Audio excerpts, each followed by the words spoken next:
Greetings from Alaska. My name is Fred Roll, First Nations Kuriyoung tribe from Dillingham, Alaska.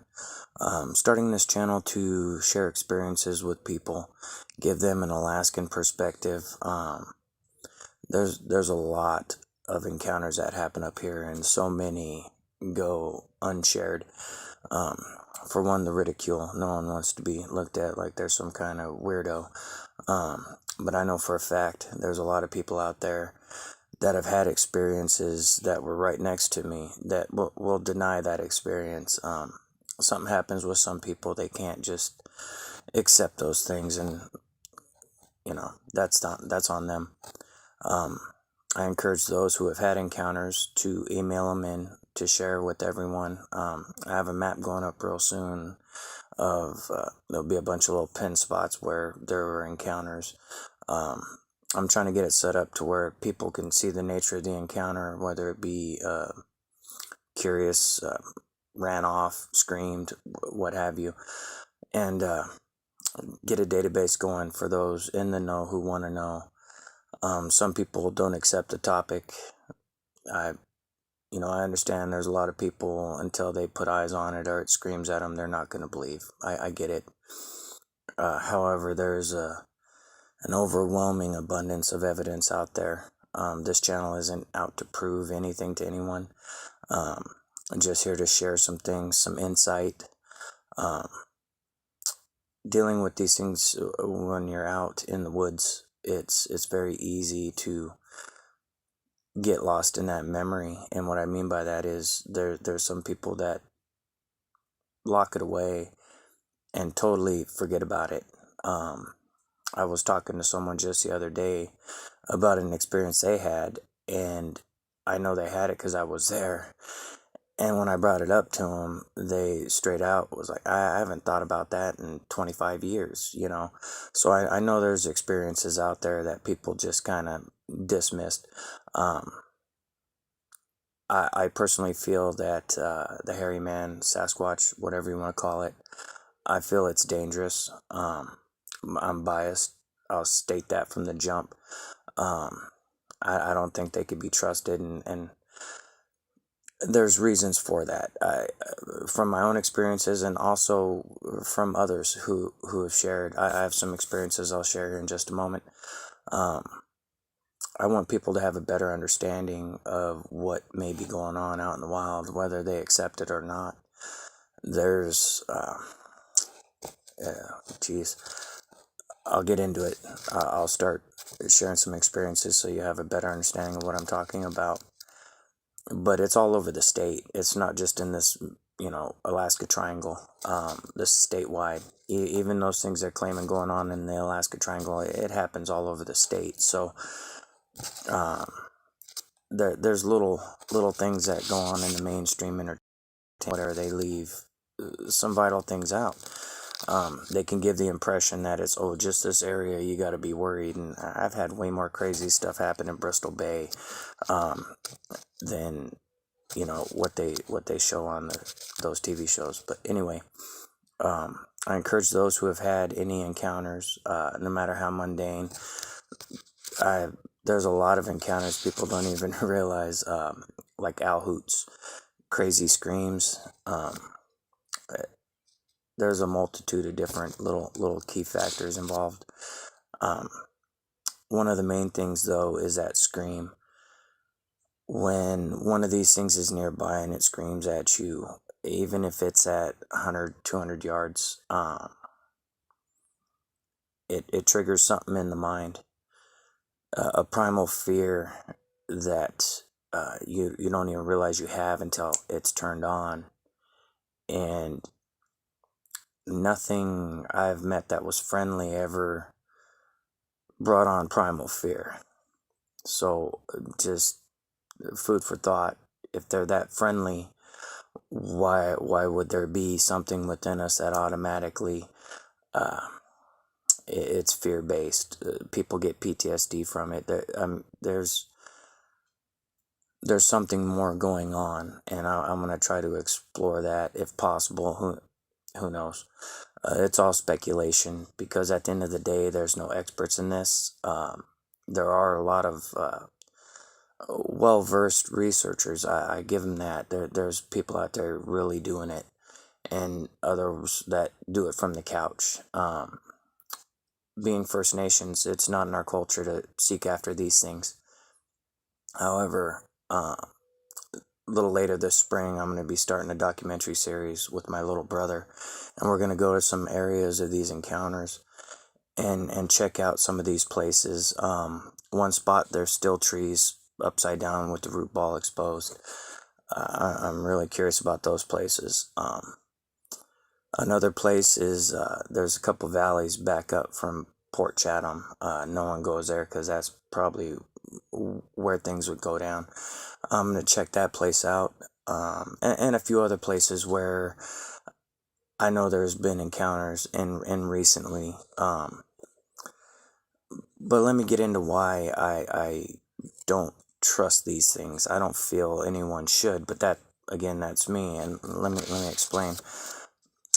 This encounter happened back in 1967 that I'm going to share with you by an elder relative of mine, Elizabeth Cook, maiden name Osterhaus. Hey, cousin, if you're watching, I have her permission to use her experience. I hope to interview her on camera at some point. There's a reunion coming up in August. Anyway, I digress. She was telling me that the apartment they stayed in 1967 on Alaska Island, which is windswept barren island on the Aleutian chain, there was a young Native woman that had a baby that would go door to door seeking help. She was a new mom or what have you, just seeking help with the baby, and the baby would always cry, a very distinctive baby cry. One evening, her and another cousin of ours, I'll have to get the name from her, they were in the apartment. They heard that baby crying outside. Now, these are moms. Of course, they're going to start looking out. They're going to want to find out, why is there a baby crying out there? Well, they go out and they look around and they don't see anything. But on their way back into the apartment, there's a hairy man, right there, 15 feet away. And, they duck inside, they lock the door. This thing was staring at them through the window. And our other relative went and hid the kids in the bedroom.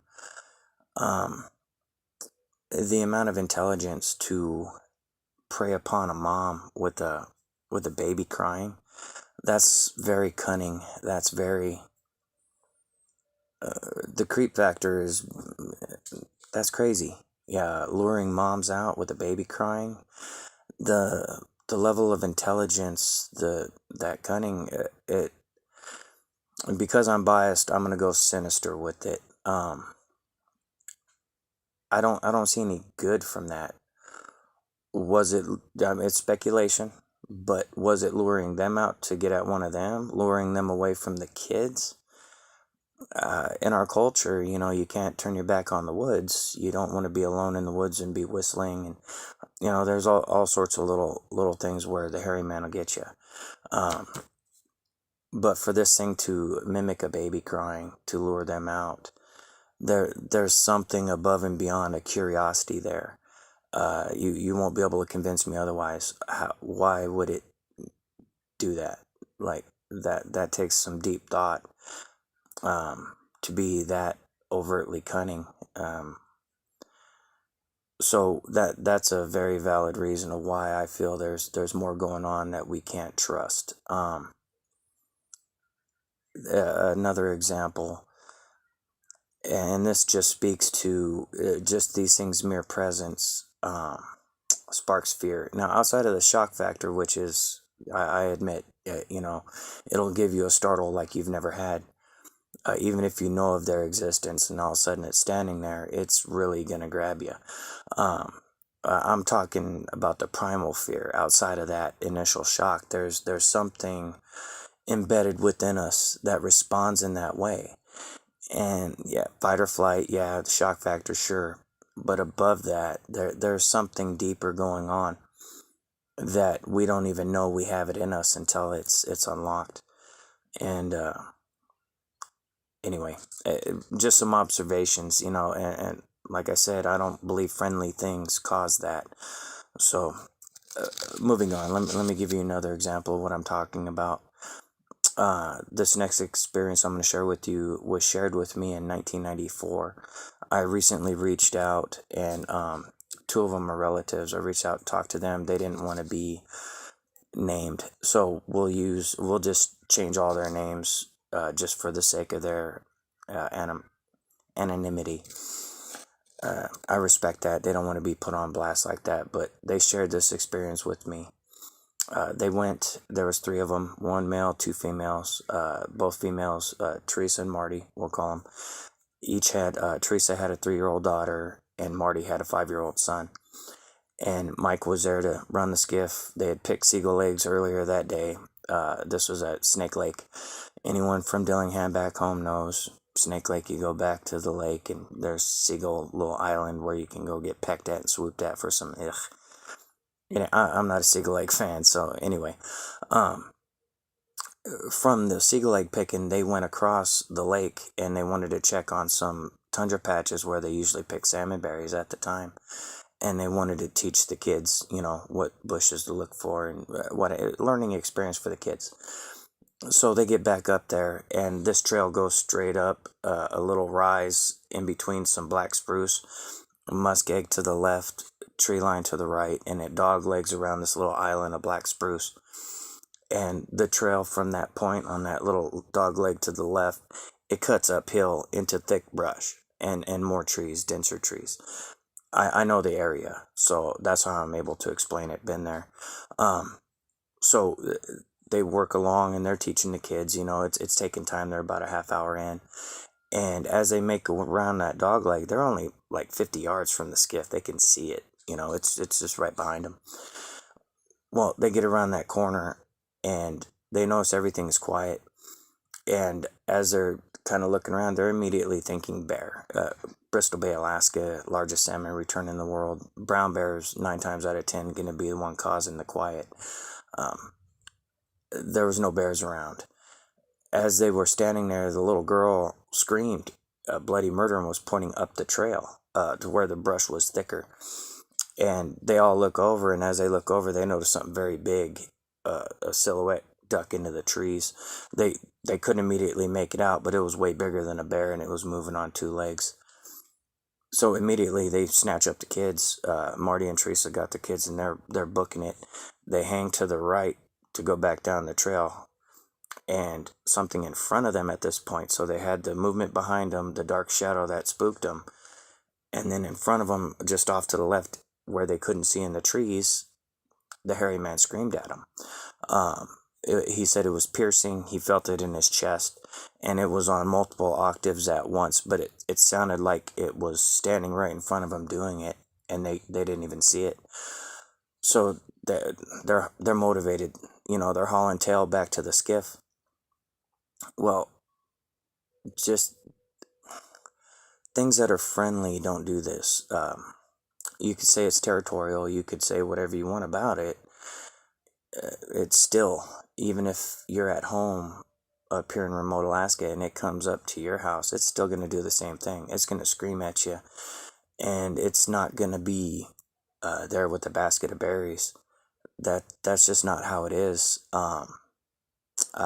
And the potential downstates where there's a lot more people and generational interaction, that could be possible. But from what I've seen up here in Alaska, that's not the case. That's not the case. Another example, that was relatively mild. They were just screamed at, but I can imagine those moms clutching their babies, hauling tail for that skiff. Anyway, it would be very, very intense, especially if you're the mom. Another example of what I'm talking about, there was 4 people there going up hunting Denali Highway. Everyone around here knows you go up there into the alphabets, hunt caribou, moose. Well, they were up there, and it was 1 adult male and 3 younger males that on the verge of adulthood. Well, they were all packing it in. The dad was gonna watch the fire until it burned out a little more, and then he was gonna go to bed. Well, the 3 boys went to bed, and it was just dark enough to where the firelight was the only thing you could see reflecting off stuff. He noticed something moving off in the distance just outside of the firelight, and he watched it, and all of a sudden, when what he was watching, he thought it was a hunter, a big tall hunter in a ghillie suit. When it stopped and looked back at him, it wasn't holding its foot up, but it was in a stride position, and he could see, it wasn't eye shine, but he could see the fire reflecting off of eyes. And for him to be at that distance and see the fire reflecting, those eyes had to have been pretty big. So immediately it caught his attention, and he focused on it for a little bit, just watching it, like, why isn't this guy moving? What does he want? Is he armed?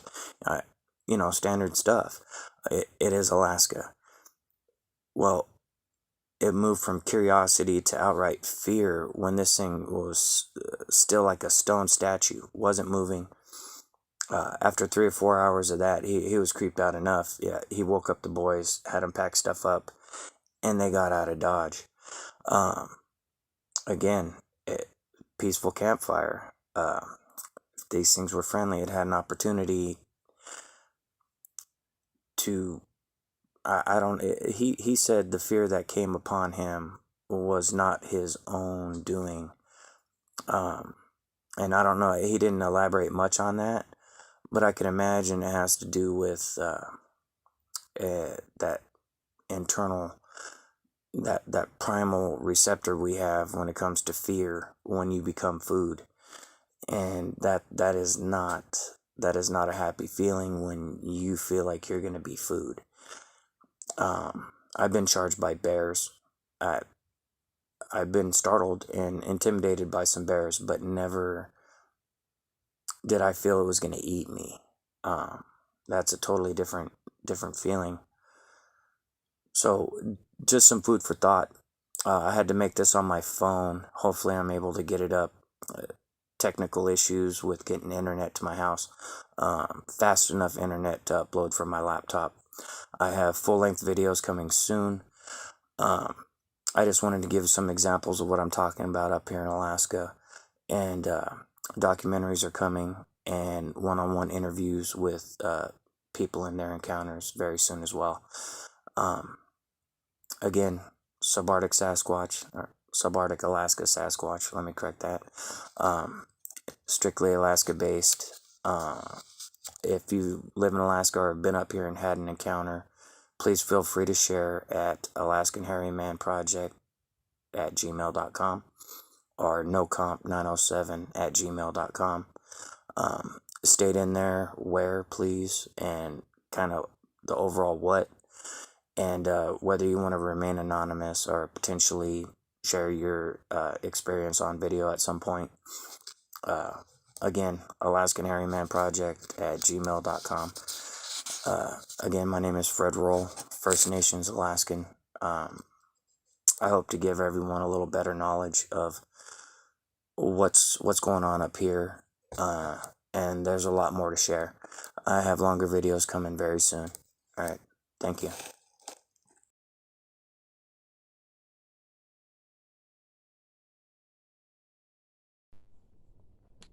Greetings, this is Fred in Alaska, Young tribal member from Dillingham, Alaska. I wanted to share an experience that happened to us on the Nushagak River. It was in 1994. There was 4 of us. We all went up. It was just above Portage. We went to Jim Slough, a little place off the east side of the Nushagak River. Those from Bristol Bay know where I'm talking about, especially those who may live in Dillingham. It was end of July. There was a series of occurrences that happened leading up to this. The first one was we went to check out a beaver pond, me and my buddy Rudy from Seattle. Excuse me. And also a buddy of mine who's now deceased, Michael Murphy, he was there. Miss that guy. Anyway, rest in peace, Michael. But anyway, we went to this spot up by Snake Lake in Dillingham, Ummuck Mountain, China Cap. Anyway, he wanted to show us the biggest beaver we ever seen, and we're giving him crap, oh, Mike with the big beaver. Anyway, we're guys, we're young. And so we get up out there, and it was blocked off. They started putting a berm up so 4x4s wouldn't tear up the tundra patch up there and the prime berry picking in that spot. We parked and we're walking through, and Rudy's a city boy, 6'2", Filipino mix guy, real city boy, dressed street, urban. We were giving him crap about being a city boy and he get lost in the woods type of thing. Just guy stuff. It was a real light afternoon, very light. We were kicking along, and Rudy wanted to prove himself. He said, "Yeah, I'm going to take the lead." We're like, "Okay, great. Go ahead, city boy, show us the way." Well, where we're going, this path cuts through a bunch of alders, and it's kind of like a covered walkway. They look like 3-4 foot tall from the road, but in actuality, they're like 12 foot tall alder brush and willows just blowing around. So we get kicking on back in through there, and as we're going along, Rudy started getting ahead of us a little bit. We were all heavily armed. We were young and cocky. We had the business with us, so we thought.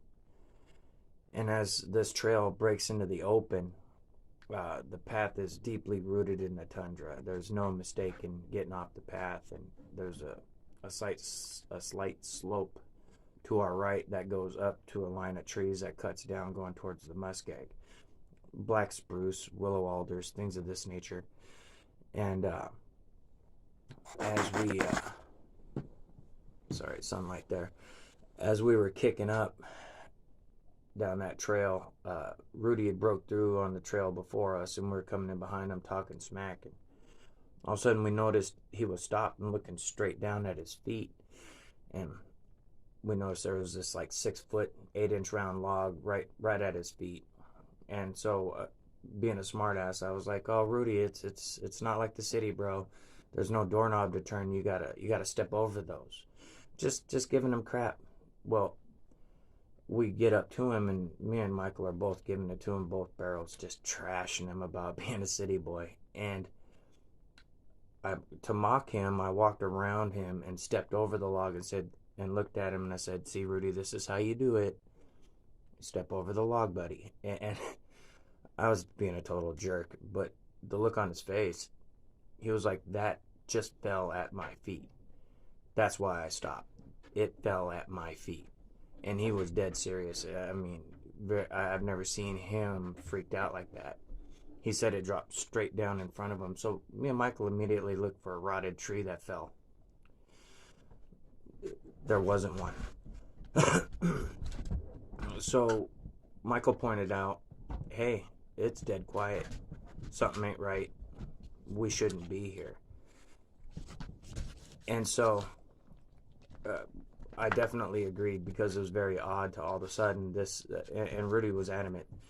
Nothing fell. It like he said, it like dropped just straight down. It was the damnedest thing, and he couldn't wrap his mind around it. He was really, it touched him. It really bothered him. These series of things caused him to never want to come back to Alaska. So we get out of there. It was dead quiet. We didn't visually see anything. Just got an ominous, creepy feeling. Went with our guts on it. And when we got back to the truck, it's kind of like a little half moon turnaround when we get to the truck. And the wind's picking up pretty good at this point. We're all in this little single cab Toyota truck. Those who knew Michael Murphy know the little white Toyota I'm talking about.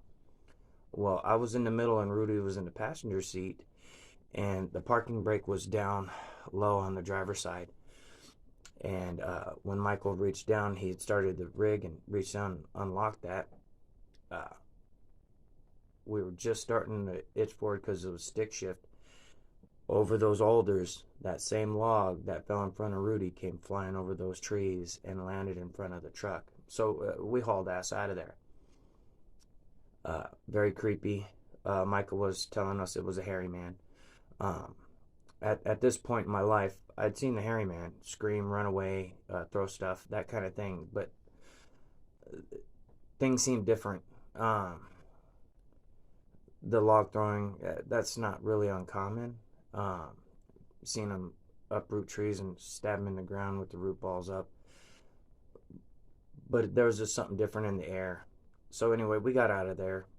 2 days later, I hear this noise on my roof, and we're trying to figure out what the hell is that. We're renting from the Walls there in Dillingham, and their old little house was just up from Squaw Creek, up on a little knoll, and a single-sided roof, real small little place.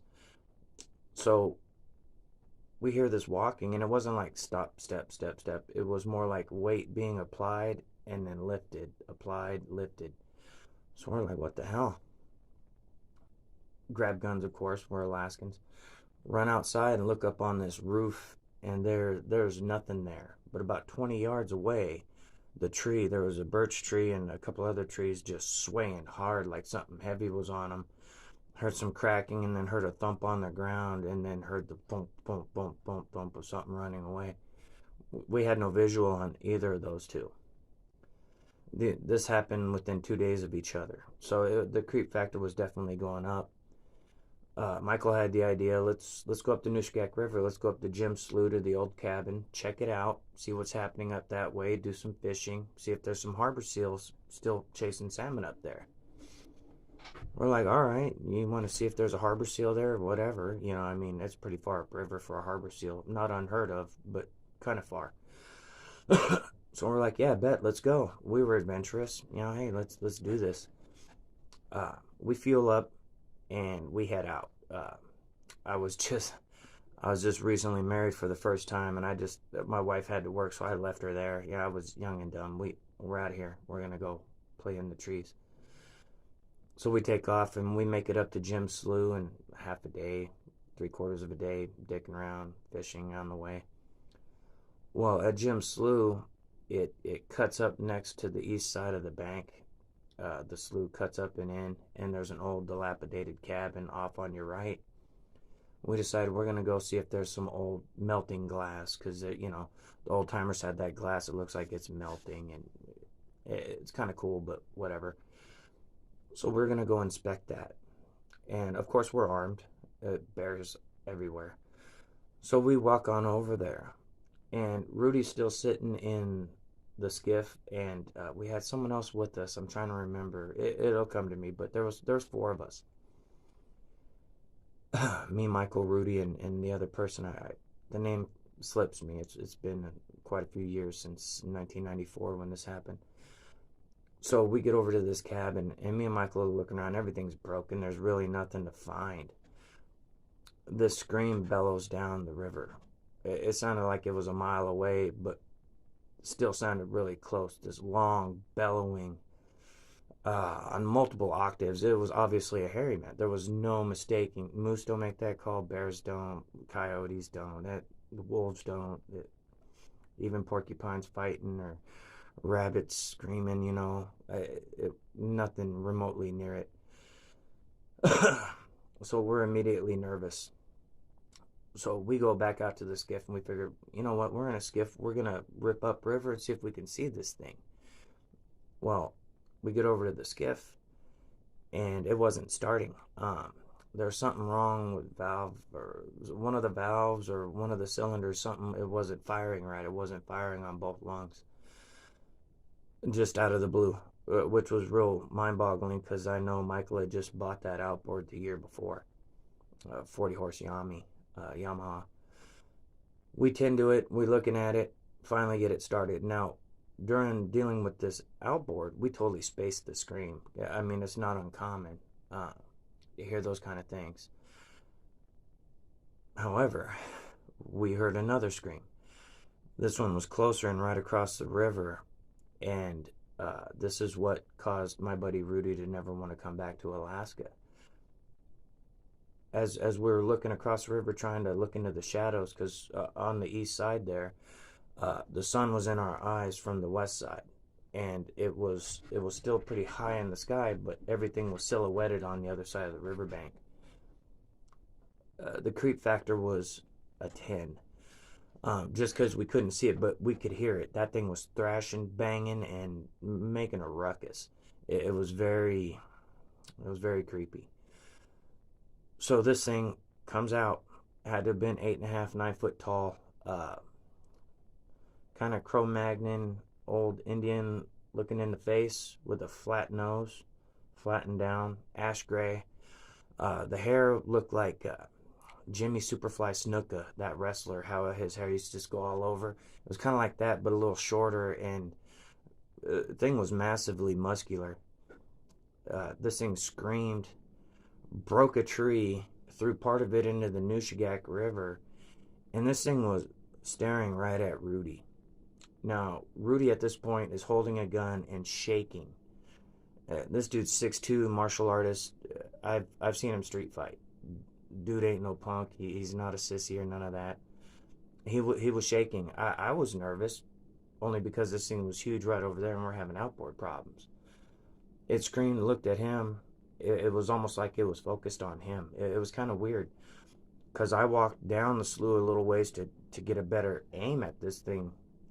We were contemplating shooting it. There was no, we were young, we were guys, this thing's screaming at us. It continues, hey, we're going to put it down. It didn't work out like that.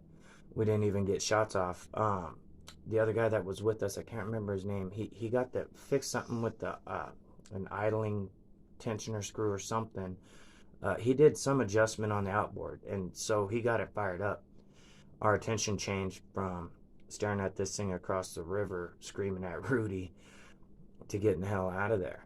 Now, when we were backing out the slough, all eyes were on this thing. The other guy that was with us, man, it's slipping me. I'll remember it at some point, but he was on point with the business, getting us out of there. And us three, me, Michael, and Rudy, we were eyes on this thing. As we were backing up into the main channel to get turned around, it was going along the bank, swinging like on the bank from one tree to another to come and stay parallel with us across the river. Yeah. It wanted to come over. It was a deep part of the channel. I think it could have easily got across there. I don't know why it didn't, but so it's just whoop, whoop, whoop, making these weird noises, click popping sounds, and imitating an owl hoot. And we're watching this thing do this.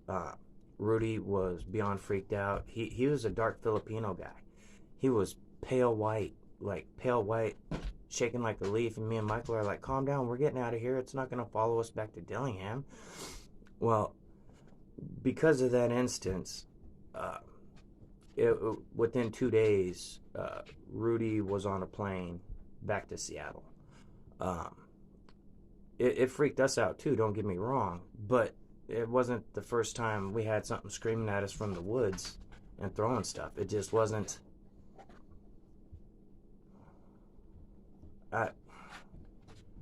Again, are they our friends? I haven't seen it. We did nothing aggressive when we got there. We just pulled into the slough, jumped out, and walked over to a dilapidated cabin. We weren't even firing off guns or picking the berries that were around, none of that stuff. So this thing made its business to come at us. Again, what do you do with that? How do you make friends with something that's throwing shit at you and doesn't want to be your friend? I don't know. But thanks for listening. This is Fred in Alaska. If you're an Alaskan, have an experience in Alaska, please share at AlaskanHairymanProject@gmail.com. Y'all have a good one.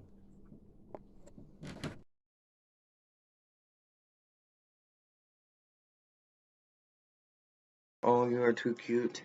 Yes, okay. Thank you. Thank you very much. Yes, good boy. You guys weigh a ton. Get off of me. You weigh too much, Tank. Come on, Tank. Ah. Greetings from Alaska. I wanted to share with you guys today an experience from 2007. We were up the Nushagak River, me and two of my relatives.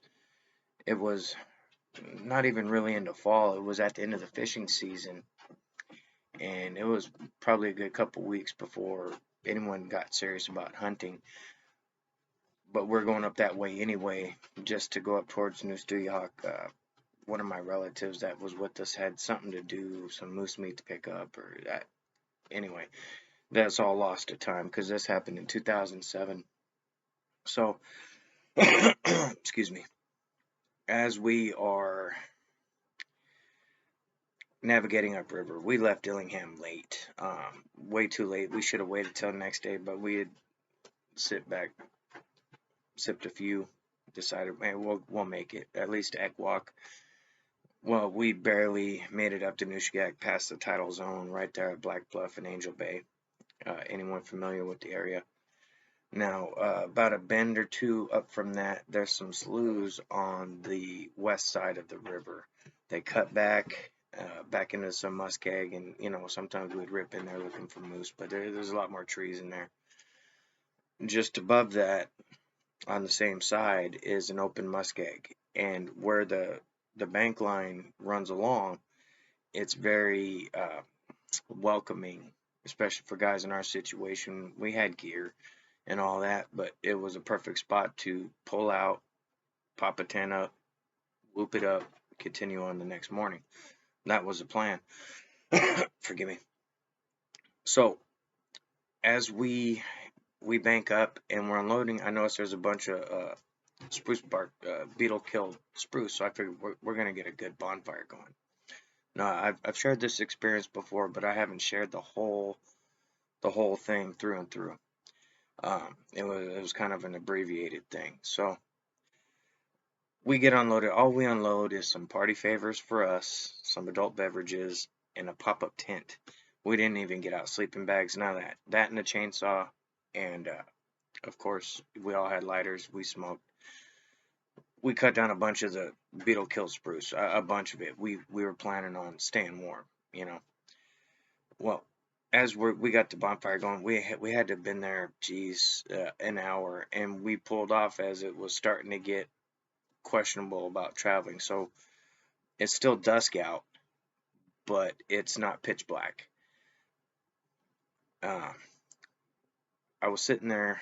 We were discussing salmon numbers that year, and the fish and game biologist. And we were talking about escapement, and there was like 4 million fish up in the river, and we're discussing that, just local stuff, because we're all fishermen. Well, the one thing about that year is I had my median nerve crushed in my right hand on the fishing boat, so I had a splint brace on my hand as well.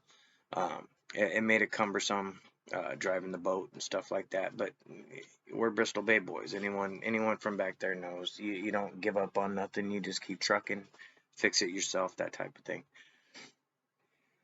Anyway, so I'm doing all this tree cutting with this brace on and everything, and we get the fire going. It's going really well. We're having a great time. We're busting each other's chops. We're just guys out in the woods. Some Indians whooping it up, and out of nowhere, I would guesstimate it had to have been 80 yards or better. We hear an owl hoot off back on that backside of that muskeg to the west. It sounded natural, not out of the ordinary. It wasn't like it was misplaced. It was where it should have been initially. So we're whooping it up, and not even a full minute later, behind us, downriver a little ways off, up on this little bit of a rise, not quite a hill, a little bit of a ridge that kind of cut up. It had to have been about 110 yards back and above us. We heard another owl hoot, but this owl hoot, it was very loud and a good imitation, but way too loud to be a natural owl. There's no owls that are the size of a pickup truck. This thing was big. Whatever made the noise was huge. So that gets our attention immediately. We're full of some liquid courage. We're not drunk by any means. We were well seasoned when it came to that at that point. And across the river, which at this point is a good 75, 80 yards across, and about 50 to 80 feet, guesstimating because it was pretty dark, to the next tree line across the way there. And we hear an owl hoot over there. This one over there was very loud. I felt it in my pant legs. So the amount of energy to produce that sound is immense. So take that into consideration. It's almost 100 yards away, and it sounded like it was 5 feet from us, making this weird owl hoot. The one thing about the hoots that really, really, they cut to your inner being. The realization comes over you that something is imitating a natural critter. You know, like the story I shared about my cousin Elizabeth down on Alaska, one imitating a baby crying to lure him out. Anyway, so we hear it across the river, and the original spot where we initially heard the natural sounding owl hoot, we hear a reply from there. This time much louder and unnatural. It was a good imitation, but far too loud. So it was just obvious that's not what it was, you know. And we all knew about the hairy man. Both these relatives were there several times on different occasions. So none of these things are unique. That's what I want to get to as well. Um, a lot of people will hear me telling about my experiences, and they'll think like, oh, geez, you know, this guy, you know, he's got all these experiences, blah blah. It's not even, it's not even a drop in the bucket. It's really not. There are so many things going on that people won't talk about and don't talk about. Um, and it is not unique to me. I am not some Sasquatch whisperer that, oh, they just come a running when I'm around. No. We just happen to go where they are. And up here in Alaska, said it before, if they're around, they don't give a damn about your camera, they don't give a damn about your gun. They're gonna make it known, and they're gonna come in on you. I've I've seen them just scream, shake something, throw something, and apparently leave. That's never the case. That's only what it looks like. There's always more around, and that one wanted you distracted that way. I digress. So we hear the owl hoot from the original spot. The octaves it's on multiple octaves, so that's another thing that it's very intriguing. It was very awe-inspiring in a weird way. Creep factor was out of there, but the harmonics of it, the it's hard to explain unless you've heard it on different octaves at one time, because a lot of these recordings, they're only recording sound between 250 hertz and 750 hertz. That's the usual range of a human voice. You need a recorder that records down into the 20 hertz range and on up to 16K. Then you'll get the full spectrum of sound these things make. Otherwise, it sounds more like a high-pitched woman scream. Anyway, so we hear that unnatural hoot, and all our hair is on end already. We already know the business. We know it's the hairy man. There's more than one. Again, this isn't typical that I'm aware of. Me personally, like I said, they usually scream, shake something, you get the hell out of Dodge. Now, this is the year before we had them come in on us on the Nuyukuk River. Shots were fired then. Anyway, I'll get to that one on a different video. So it immediately goes around in a circle again. From the original spot, loud unnatural, up behind us, loud not natural, and across the river, even louder this time, with a click, weird chirp sound mixed dead center of it. So it was communicating something. So it was, we were all armed.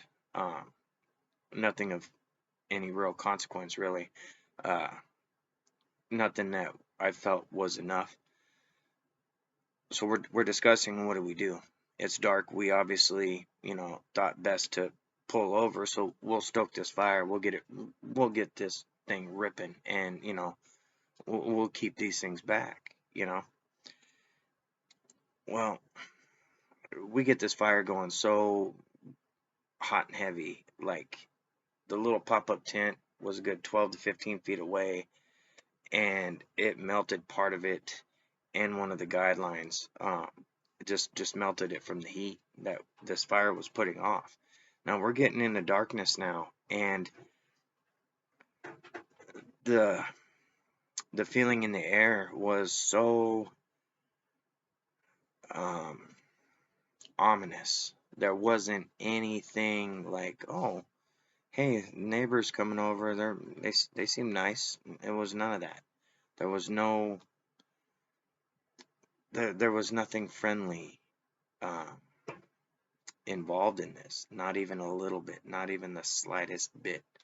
That even something in your soul will, when these things happen, will tell you automatically. Your sixth sense will tell you everything you need to know, like that. Especially out in the woods like that, and the experiences I've had, there's no doubting there's something ominous coming. As we're chilling, I'm talking to my one relative, and again, we're all armed. He starts talking.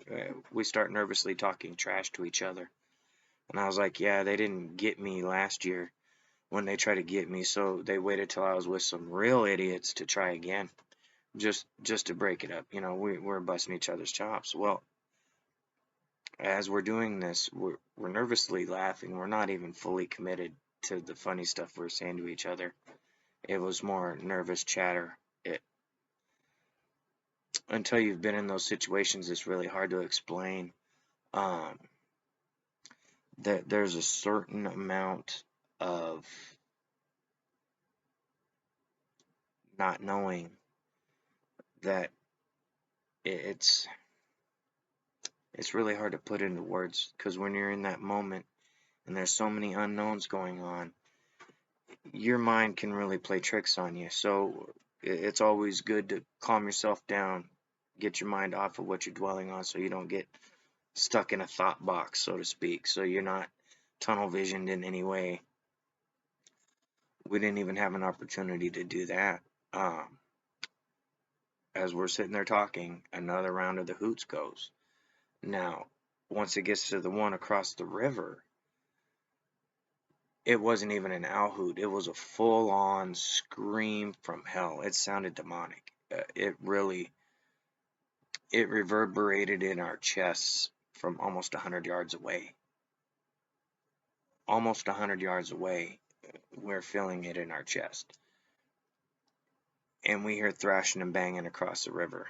Now, at that distance, you can hear stuff, but we have the sound of a moving river, which we weren't honestly hearing at that point. Our ears were attuned to that owl hooting and that scream and the thrashing going on. Well, we were just at the downside of a bend, and this bend went up above us and then cut off to our right, back to the east before it hooked back around, back going west. We're armed. Yeah, we got a little sauce in us. You know, we're feeling braver than we would have without. It was still, it was very, uh, it was beyond creepy. So once the thrashing is going on, we hear a splash in the river up above where we can't see. Now it's a big splash. At that point in the river, it's still got to be a good 60 yards across. It's the Nushagak River. It's deep, especially that low down on the river. So we're discussing, okay, anyone see anything? At this point, we're looking around. We want to see if there's movement across the muskeg. We want to find our flashlights, anything of this nature, and get all our gear closer to us. Thankfully, all we had out was that pop-up tent, our firearms, and a little party bag inside the tent, which basically had our adult beverages in it. And I think that there was ammo in that bag as well for one of the shotguns in the skiff.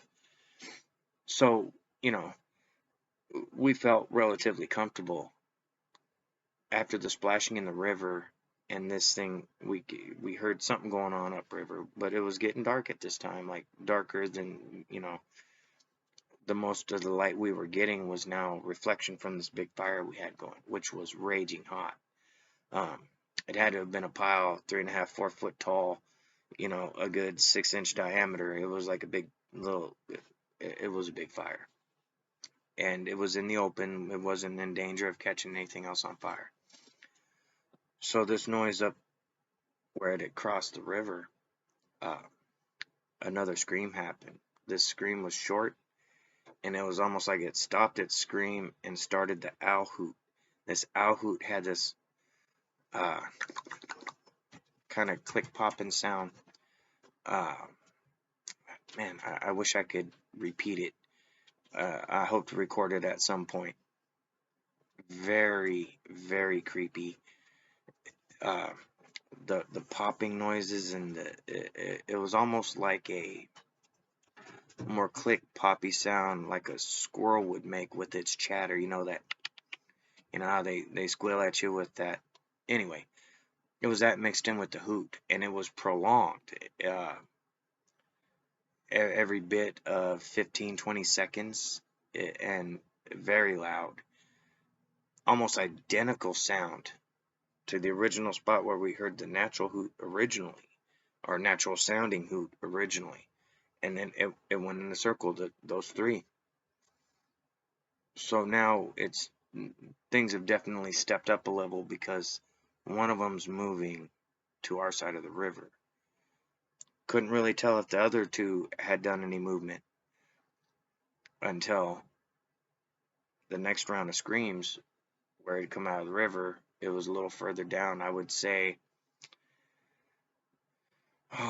originally it was probably a good couple 100 yards away from us. The second volley of screams, I would say it had cleared half that distance, so it was still 100 yards away, I would say.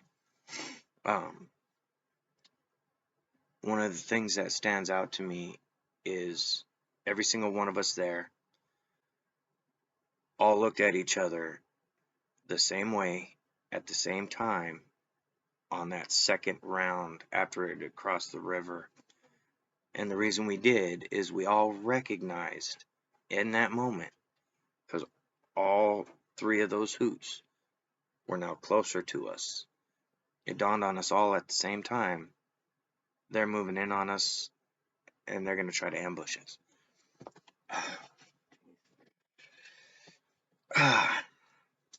It's hard to express what it's like feeling like food.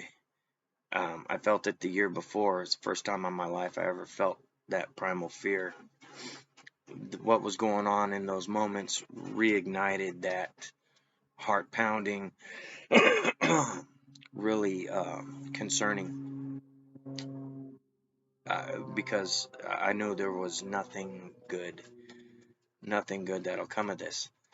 Not even a little bit. We had a fire, a big fire. It hasn't stopped them. Every volley of hoots, they appear to get closer.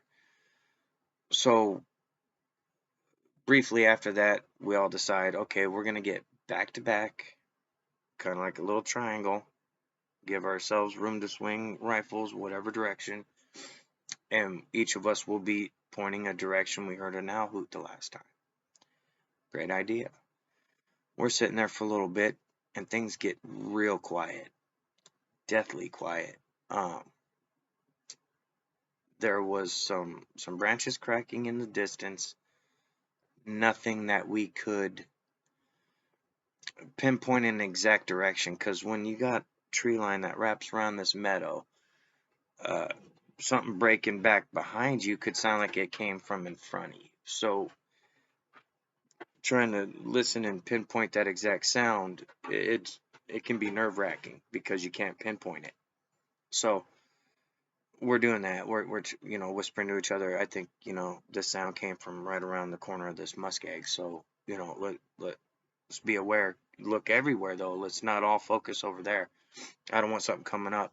And we're not too far from the riverbank, so there's open, just grass, small little scrub brush, maybe some little alder willows, and nothing over a foot tall, except the grass was a little taller. But it wasn't like all grown in and a bunch of shrubs and all that kind of garbage. It was pretty open, and we could see down along the riverbank a good, I don't know, I'd say 80 yards or so.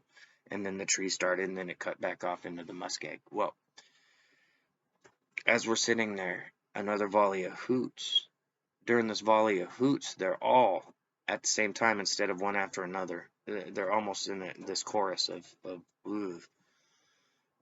We're all whispering to each other, "Hey, we should consider leaving. We should, you know." And my other relatives like, "Well, I think we should add more logs to this fire." Now we're almost melting the brims of our hats from this damn fire. It is raging hot, and uh, I didn't want to deal with any more fire. Well, it was suggested. I think I suggested it. I said maybe we should consider anchoring out in the channel in the skiff and at least have water around us. Well, we were discussing this when another volley of hoots happens, and between us and the riverbank, we heard something big and heavy walking. This is within 25 feet-ish, roughly, give or take. We hear this sound. Whatever it is, we have enough firelight, we should be able to see this damn thing. We saw nothing. Not a thing. What do you shoot at? What's your target? You just can't start popping shots off like that. With nothing to shoot at. It's different if we had a target. I'm sure we would have opened up on it. We're dumb. Yeah, I'm not saying it's right. I'm just saying that's what we would have done. So we can't pinpoint the sound. We're looking for anything moving to make this noise. There's nothing. Moments pass. We're discussing what the hell to do because now we're very motivated for my idea of anchoring out in the channel. Very motivated. We're discussing how to go about it. Leave the tent. We'll get the party favor bag. You know, we'll get the important stuff. Screw the tent. It was junk anyway. It's half melted now because of the fire. It wasn't a big concern. My one cousin was just worried about making sure we had our R&R, our rich and rare. Yeah, like we needed it. But so as we're discussing this, we could feel the footsteps. We could feel it. Something was moving around and we couldn't see it. And by the sounds that was going on, we should have been able to see this thing. There was no shimmering like the Predator or none of that. We just couldn't see it. We all have 1,000-yard stare. We're subsistence hunters. We'll see movement on a mile, a couple miles away on a mountain, looking for bear. We were raised training to keep your eyes open for that kind of stuff. So that was the last straw on the camel's back as far as getting the hell off that riverbank. We didn't have enough firepower anyway. I mean, the year before I put 3 shots on one of these things, it didn't flinch. We had nothing better on this trip. Yeah, I wasn't gonna. It wasn't anything I wanted to be a part of. So we gather up our stuff. Like I said, we didn't have much. Got the party favor bag. We start kind of shuffling together. We must look like the Golden Girls when they were going in. Anyway, I digress. We were scared. We were grown men scared as hell, is what it boils down to. None of us were heroes. None of us were brave. We had guns and didn't want to use them. It was creepy and scary. I'm just being honest. I got nothing to prove. So we're shuffling together, kind of looking around, trying to see if, looking up in the trees that we could see off in the distance, checking the riverbank, make sure nothing's hiding on us. We can hear these thumps circling in the woods off in the distance on the backside of that muskeg, which was about 40 yards away from us at this point. But you could hear boom, boom, boom, boom, and crashing and breaking. So they saw us moving, and there was movement going on. Ugh. It's hard to express the level of holy shit. Holy shit. Anyway, so we can hear the movement. What makes it real creepy is not just the movement and feeling the footsteps. You can hear them chattering between each other in this like squirrel chatter, quasi like a ooh kind of can't even imitate it. It was awe-inspiring. The type of sound it was very like, whoa, that's kind of actually kind of cool. But in the context of what was going on, it was just beyond creepy. Ugh. So we're motivated. I'm sorry, I'm getting off track because I'm reliving it in my mind. Anyway, so we're shuffling. We hear that. We hear the chatter stuff going on. As we're getting to the skiff, we're tied off on just some willows right there on the bank, and it's a mud bank, and it's about 2.5 foot drop. Nothing major, no big obstacle, nothing like that. So they get in, and I'm posted up, just kind of trying to check the firelight where I could see. Now we're in the open, and I have roughly 60 to 80 feet, roughly. It was pretty dark, but that much reaction time, if had anything rushed us. Nothing rushed us, thank God. Uh, so get things untied, and we back off the bank. We got the kicker started before I untied. You just don't want to pull and go. You want to make sure your motor's running.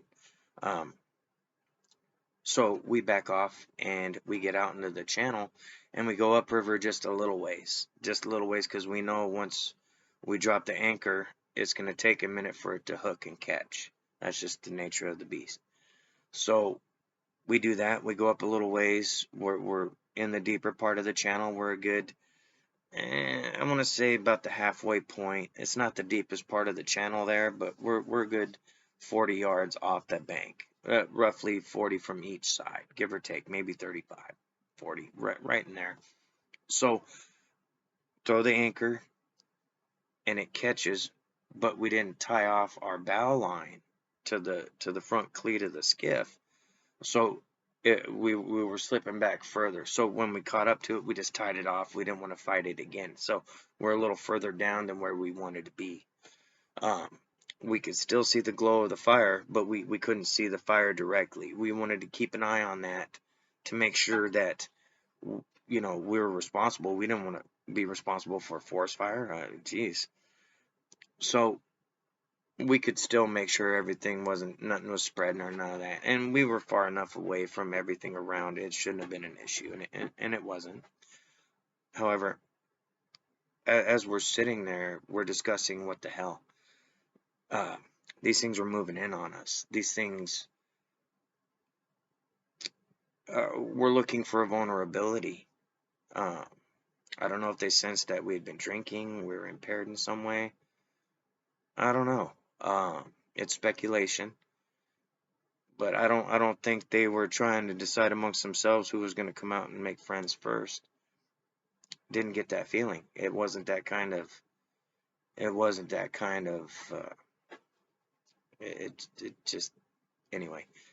So as we're discussing this, we're all sitting low in the skiff. By the way, I don't know why they whatever it was could easily see. Oh, there they are, right there in that skiff. We were just kind of low trying to. Anyway. Honestly, we were scared shitless. We were fully armed, fully grown men with liquid courage. We're scared shitless. We didn't want to be right where we were. It was just, anyone been up here in Alaska knows you don't want to be dicking around on a river at night. The water is cold year round. There's no good swimming time, period. There might be some nice swimming holes every so often in certain places, but as a rule of thumb, stay out of the fucking water, you're gonna die. So we're all discussing this fire because we had it built up, and we were discussing what do we do if it starts to spread, which was highly unlikely, but we wanted to have a game plan. So we had these buckets we were messing with. One of them was for berries for an auntie or something, and it was a milk jug that with the top cut off to make it kind of like a little pail, and with the handle on it still, right? So we decided we'll use these. We had like 3 or 4 of them. She had like 8 quarts of berries or something. Anyway, So we'd use those to scoop water and do a little chain to put it out. We're discussing this. We start hearing what sounds like demons. Like, if we could have recorded that high quality, uh, THX style, any horror movie producer would be happy to buy it. It was so evil sounding. Now, I'm not saying these things are evil. Those sounds were evil. Those sounds were very. It sounded like demons. What I would consider a demon. Deep, guttural, snarling. We heard some of the trees that I had cut down. We could see movement like they were being tossed and thrown around. We couldn't see anything directly. However, we saw big shadows moving on the leaf litter that was lit up from the fire in the background. Hearing it and all that, once you see shadows moving, it really changes it. Because hearing stuff, the human mind, you can compartmentalize that shit and glaze over it. The screams, the demonic sounds, and then the big shadows moving around, and you can't make out detail. It was some of the most horrifying stuff. And we still didn't feel safe. We were in the river. All we had to do is pull the line and drift away. Well, that's eventually what we did. But before that happened, this demonic sound's going on. All of a sudden, part of our fire comes flying out into the river. So, along with a scream and some of these logs that were already burning, we saw them fling out into the river. So either part of a log was sticking out, one of them grabbed it and flung it, or it kicked it out, or something. But the level of screaming once that happened kicked up. I'm talking it kicked up hard. It was almost like they went into a frenzy. There's things breaking and cracking. We right then and there we decided, we're gonna pull that anchor, take a couple shots, and drift away and make it down to Angel Bay, Black Bluff, maybe pull out one of those little islands down there and call it a night there. We weren't gonna stay there. We could hear pacing along the riverbank to the west of us, and all of us felt like we were being watched. The level of getting the EBGBs, I can't even. There's no scale for how this was going down. Just so as I'm talking to my one relative, he brings up someone that had gone missing about 5 years before and never found. No foul play suspected, this type of thing. I'm going to showcase that at some point, that missing person. I'm back channel trying to reach some of the relatives for certain permissions. Certain things I don't want to tag on to people when they're not here. You know what I mean? So I wouldn't want to say the hairy man got him without being able to at least show the possibility of something like that happening. That would just be irresponsible. So anyway, we're discussing this stuff. We start drifting down. We're drifting away. The level of different sounds that started sounding off as soon as we got that anchor in the boat and we were in the current drifting down, the nature of these sounds changed. Bird chirp imitations. Yeah, it was like a spring morning in the middle of the night. I don't understand any of that. Heard the owl hoots many times. Heard that chatter along with it a couple times. That was the most prevalent one. There are so many unknowns with these things, and I'm not saying be scared every time you go out. I'm saying be aware. I personally don't feel they are our friends. Um, that's me. That's just my experience. And so many others here in Alaska, they don't have happy-go-lucky experiences like they're our friends. Anyone locally, Alaska Native or otherwise, Alaskan experience, feel free to share. AlaskanHairymanProject@gmail.com or nocomp907@gmail.com. I got editing software. I'll put it on the bottom or something, or in the thumbnail, or at the end, or something along those lines. But this has been Fred in Alaska, Kerr Young tribal member, Dillingham, Alaska. Be safe out there.